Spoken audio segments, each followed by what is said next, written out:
Yes bwana, once again kutokea mitaa ya Msimbazi ndiko ambako tunakwenda kuangalia kwa wakati huu.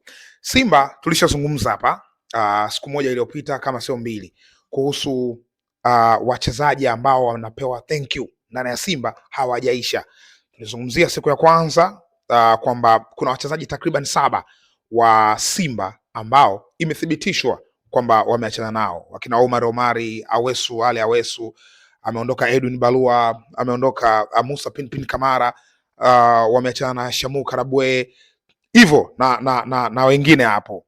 Kwa hiyo wachezaji 7 wale nilisema kwamba Simba hawajamaliza kuachana na wachezaji bado. Jana kupitia mitandao ya kijamii pia walithibitisha kumwaga Mzamiru Yasin. Walimwaga kwa heshima. Of course nilipenda jinsi Mzamiru alivyoagwa kwa sababu ni miongoni mwa wachezaji ambao wamekaa pale muda mrefu tangu anatokea Mtibwa Sugar. Haya mafanikio ya Simba tunayoona ya kimataifa, Mzamiru Yasin ni sehemu mojawapo ya hayo mafanikio. Hata katika domestic that time ambapo wanachukua ubingwa mara 4 mfululizo, ilikuwa ni Mzamiru Yasin ni sehemu ya hayo mafanikio. Kwa hiyo haikuwa tu kumwaga kirahisi rahisi. Of course wamemwaga akiwa ni mchezaji ambaye alitolewa kwa mkopo kwenye season yake ya mwisho hii, alikwenda TRA, lakini nimependa jinsi walivyomwaga Mzamiru Yasin, shout out. Lakini kuna wachezaji wamemwaga kama kwa mafungu kwamba asanteni. Ni wachezaji ambao walikuwepo katika safari ya mafanikio, ikiwemo kucheza fainali ya kombe la shirikisho Afrika wengi wao, lakini naamini pia hata Simba wenyewe wala hawajivuni hivyo, wanaheshimu kwamba ni wachezaji wao, walikuwa nao, waliwapambania kufikia huko, na katika mashindano mengine kushiriki kwenda katika ligi mpaka mechi ya mwisho na kuja kuamua ya dabi nani anakuwa bingwa wa ligi ni kitu kikubwa. Lakini kupewa thank you kwa mfumo wa makundi pia naamini hata haijawaumiza sana. Labda mtu tu aumie kwa mchezaji mmoja mmoja kwamba mimi nilikuwa nampenda sana fulani alafu wamemwacha, lakini hakuna mtu ambaye anaumia kwa namna walivyoachwa. But legacy, Mzamiru kacha legacy. Kwa hiyo kwa namna ambavyo ameachwa, naamini watu wamefurahia kwa ile njia ambayo ameachwa nayo. Lakini mchezaji mwingine ni Jonathan Sowa. Sowa ameagwa, lakini tayari Sowa alishatambulishwa ndani ya Singida Black Stars. Black Leopard huyo akawa Black Lion. Ametambulishwa Singida Black Stars kule, so maisha yanaendelea. Na kuthibitishia tena, bado Simba hawajamaliza kuaga. Labda Kichasambi pia nilikuwa nimemsahau, lakini kuna wachezaji wengine wengi wataondoka ndani ya kikosi cha Simba. Sasa eneo ambalo hili mara 3 naenda kuligusa tena ni eneo la goalkeeping. Simba wako sokoni kutafuta golikipa pia mzawa. Maana tulikuwa tunajadili tu golikipa wa kigeni, lakini wanaangalia pia golikipa mzawa ili wamuongeze kwenye kikosi, na Steve Barker ndiye ambaye alisuggest hivyo, lakini bado mpaka sasa hivi tunapozungumza haijafahamika ni golikipa gani huyo mzawa ambaye anakwenda kuongeza nguvu ndani ya Simba.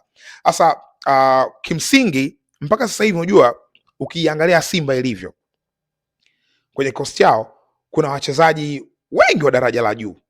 Msimu uliopita katika dirisha la usajili walisajili wachezaji ambao most of them ni kama impact yao ilikuwa ndogo. Wengi wao impact ilikuwa ndogo kwenye kikosi cha Simba, hawakuonesha mchango mkubwa. Miongoni mwa hao wachezaji ni pamoja na Elim Panzu. Elim Panzu alimsajili season 24-25 dirisha dogo, ndo aliingia mechi yake ya kwanza, alicheza kule Kagera dhidi ya Kagera Sugar. Ilikuwa ndo season yake ya kwanza ndani ya ligi. Season yake ya pili ikawa hii iliyoisha, kwa maana 25-26. Lakini kwenye kuanza huku mambo hayakuwa mazuri, na baadhi ya nyota wengine pia mambo hayakwenda vizuri sana. Kwenye dirisha dogo la usajili wakastuka Simba, wakareact kwa haraka kwamba huu mwendo sio mzuri, na sehemu kubwa ambayo ilikwenda kuwastua ilikuwa ni katika ligi ya mabingwa. Kwenye ligi ya mabingwa kule washangaza sana, wakaona hapana, huu mwendo sio mzuri, hii sio Simba wanayoifahamu wao. Kwa hiyo walichoamua kufanya ni kureact kwa haraka, kujibu kwa haraka. Wakasajili qualities, wakaongeza wachezaji ambao Mungu amewabariki, wameenda kuperform kwenye timu. Miongoni mwa hao wachezaji ameingia Libase Geye akitokea pembeni, of course no doubt kuhusu performance yake. Ameingia Anse Ura kutokea upande wa kushoto, pia performance yake na mwenyewe ilikuwa bora sana. Lakini pia ameingia Ismail Olivier Toure katika safu ya ulinzi, pia performance yake ilikuwa nzuri. Hivyo wakaboresha na maeneo mengine machache. Miongoni mwa nyota ambaye takuwa sitendi haki kumtaja na ameleta impact kubwa sana kwenye kikosi cha Simba ni Clatous Chota Chama. Kuingia kwa Chama kumekwenda kuboost kikosi cha Simba. Plus sasa wale wachezaji ambao walikuwa wanaonekana wameingia kwenye dirisha kubwa lakini performance zao hazikuwa vizuri, zimekwenda kuwa boosted, zimekwenda kuwa bora maradufu ya pale ambapo tulikuwa tunapaona. The like of huyo Elie Mpanzu. Elie Mpanzu anamaliza kama top of the assist kwenye ligi kuu. Ilikuwa ni kwa sababu ya hii boosting ambayo imefanyika. Kuna quality imeongezeka kikosini, that's why na Mpanzu naye akawa ame add buzz nafanya vizuri. Hawa wachezaji wengine akina Rushen Derek na wenyewe pia performance ilikuwa imeongezeka, kina Gift Maneo na wenyewe pia performance zimeongezeka. Kwa hiyo kuna wachezaji wengi, Mamadou Tanja Kasali pia alikuwa ameingia kwenye hilo dirisha dogo. Kwa hiyo hizo qualities ambazo zimeingia zilienda ku boost Simba na kufanya vizuri. Kwa hiyo kikosi chao, tukiangalia kikosi cha Simba wala hakihitaji maingizo mengi mapya, kwa sababu kina qualities, yani kuna wachezaji wengi wa daraja la juu ambao hata katika ligi pia wameibana Young Africans ambao wamekwenda kuchukua ubingwa katika alama mbili, yani zilikuwa zimesalia alama mbili ndio kwa wamebanana hizo mpaka Yanga anakwenda kutangaza ubingwa. Ukiangalia gap walikuwa wame close big time, tofauti na ilivyokuwa before. So kwa upande wa Simba sokoni hawahitaji wachezaji wengi, wanahitaji wachezaji wachache kwa ajili ya replacement kwenye baadhi ya maeneo pale. Miongoni mwa nyota ambao wanasalia kwenye kikosi kwa mujibu wa taarifa ni pamoja na Selemani Mwalimu Gomez, nyota wa Wydad Casablanca, ataendelea kuwepo tena pale juu. Of course huduma yake ya magoli unahitaji iendelee kusalia katika safu ya ushambuliaji ya Simba, lakini wapo nyota wengine ambao inaelezwa kwamba huenda wakaondoka kaenda katika timu nyingine mbalimbali, lakini kwa mtazamo wangu naamini hivyo. Lakini msimu unaokuja naamini wataanza fresh, starting fresh, kwa sababu msimu uliopita ile timu ambayo imeanza msimu wa pili ilikusanya alama za kutosha, ndio ilimbana mbavu Young Africans toe to toe hivi mpaka kwenye safari za ubingwa. Ndio timu ambayo imekwenda ku add buzz, hata mechi zao dhidi ya Yanga zikaanza kuwa bora na hata kumfunga. Ndio timu ambayo imemaliza ligi wenyewe Simba wanaona yes, hapa kuna timu sasa inakwenda kushindana.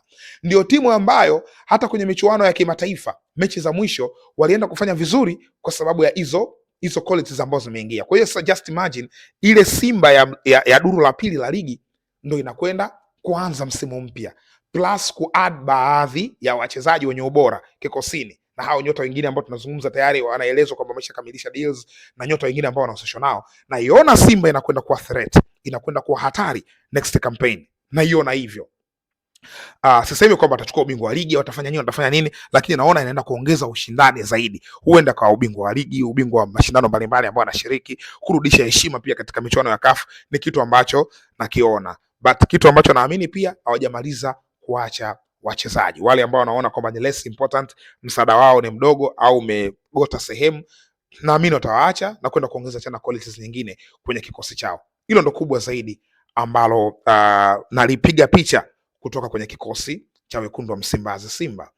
Una nafasi ya kutuandikia katika comment section hapo kwa namna ambavyo unaona Simba na mwendelezo wake unavyoenda. Unaiona Simba ya msimu ujao inabeba makombe mangapi?